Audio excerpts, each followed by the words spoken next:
నమస్కారం అండి. నా పేరు డాక్టర్ శ్రీనాథ్. నేను రెనోవా హాస్పిటల్ కంపెనీలో కన్సల్టెంట్ న్యూరోసర్జన్గా పనిచేస్తున్నాను. ఇవాళ మీ ముందరికి ఒక టాపిక్ గురించి మాట్లాడడానికి వచ్చాను. ఆ టాపిక్ ఏంటంటే స్పాండలోసిస్ అంటాము.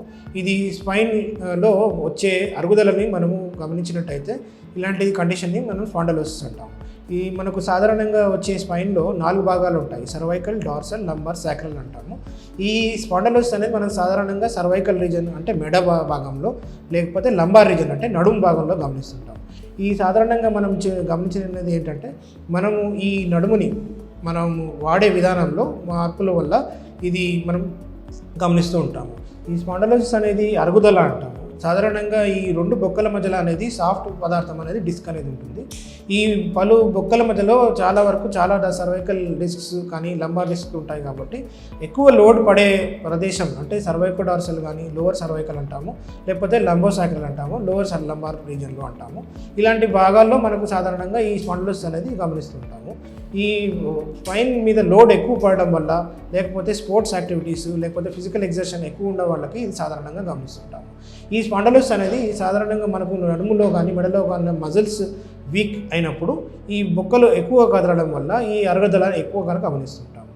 ఈ సాధారణంగా కంప్యూటర్ జాబ్స్ చేసే వాళ్ళలో మనం గమనించేది అంటే గంటల కొద్ది కూర్చోవడం వల్ల మజిల్స్ అనేది యాక్టివిటీ లేకుండా వీక్ అయిపోవడం వల్ల ఈ బోన్స్కి సపోర్ట్ అనేది తగ్గి ఈ కదలిక ఎక్కువ అయ్యి ఇలాంటప్పుడు మనకు అరుగుదల అనేది గమనిస్తుంటాం.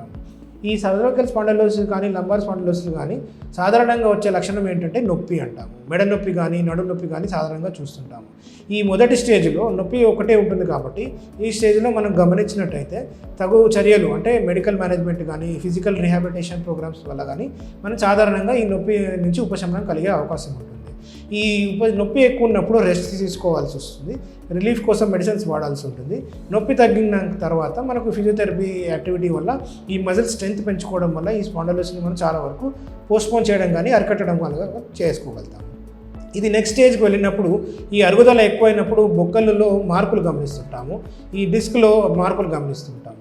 ఈ నార్మల్గా ఉండే బలం తగ్గినప్పుడు ఈ డిస్క్ వీక్ అయిపోయి 2 బొక్కల నుంచి మనకు వెనక జారడం వల్ల సర్వైకల్ డిస్క్ ప్రొలాప్స్ కానీ లంబార్ డిస్క్ ప్రొలాప్స్ కానీ అంటుంటాము. ఇలా డిస్క్ ప్రొలాప్స్ అయినప్పుడు చాలా వరకు నడుము నొప్పి ఎక్కువ అవడము, ఈ డిస్క్ అనేది వచ్చి నరాల మీద ఒత్తిడి చేసినప్పుడు ఈ రాడికులో పడి అంటే ఆ నరం ఎక్కడెక్కడైతే సప్లై చేస్తుందో ఆ భాగంలో మనం నొప్పి కానీ మొద్దుబారడం కానీ వీక్నెస్ కానీ మనం గమనిస్తూ ఉంటాం.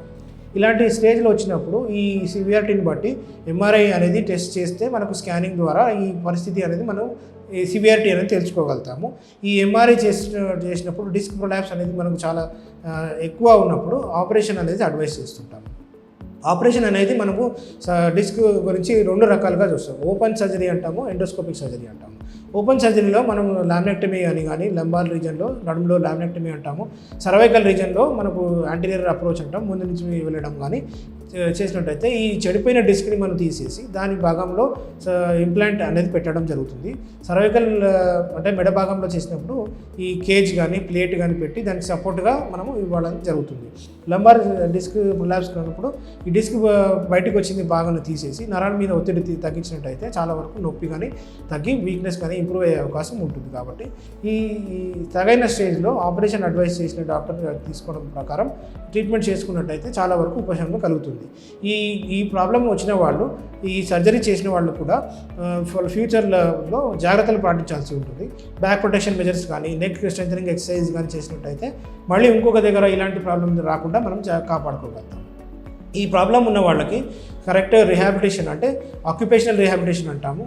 తమ ఉద్యోగ రీత్యా మనకు జాగ్రత్త తీసుకోవడము, కరెక్ట్ పొజిషన్లో కూర్చోవడమే కానీ కరెక్ట్ పొజిషన్లో వర్క్ చేయడమే కానీ ఇంటర్మీడియట్గా రెస్ట్ తీసుకోవడం అనేది అడ్వైస్ కూడా తీసుకొని పాటించినట్టయితే చాలా వరకు రిలీఫ్ ఉంటుంది.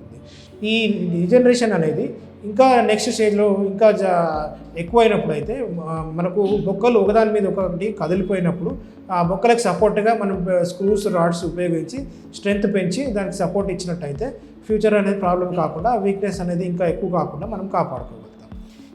ఈ స్పైనల్ కార్డ్ ప్రెషర్ మీలో ఉన్నప్పుడు చాలా వరకు మనకు కాళ్ళు చేతులు వీక్నెస్గా ఎక్కువ అవడం వల్ల మనకు సాధారణమైన పనులు కూడా చేసుకోవడం కష్టమవుతుంది. కాబట్టి అర్లీ స్టేజ్లో ట్రీట్మెంట్ అనేది మొదలుపెట్టినట్టయితే చాలా వరకు పోస్ట్పోన్ చేసుకోవడం కానీ చాలా వరకు మనకు సర్జరీ ద్వారా రిలీఫ్ కూడా పొందే అవకాశాలు ఉంటాయి. కాబట్టి సరైన సమయంలో మీ డాక్టర్ గారిని కలిసినట్టయితే ఉపశమనం కలిగే అవకాశం ఉంటుంది. Thank you.